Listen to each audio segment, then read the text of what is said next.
is purely informational and not affiliated with any political party, nor the United States military and our government. Now, I'm speaking just to my Jamaican peeps, the peeps who have been naturalized and are U.S. citizens now, the peeps where have your green card and you feel like you're safe. Let me tell you something. I came to get a new driver's license because I'm retiring soon. Not soon enough though.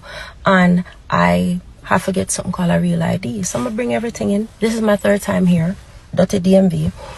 And bring everything in. Every time it's more paperwork to prove who I am. I brought in passport, driver's license, orders, citizenship paperwork, everything. Still can't verify who I am. No, today, here's where I'm at. They've taken my driver's license. They've taken my passport. They said they have to send it off to a higher entity to verify my identity. I'm a 20-year veteran.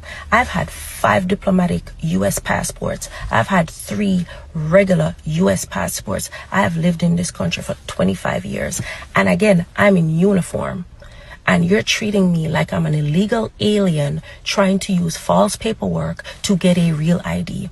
Listen, if you're Jamaican and you watch this, make sure you have all of your paperwork. I mean, from your filing paperwork, certificate, everything, because these people are not playing. You know, you watch the news, you hear, but for actually experience it, yo, we're not safe. If you're going to travel out of this country or even in this country, make sure you have a file with a copy of everything, because they want to send them the whole away.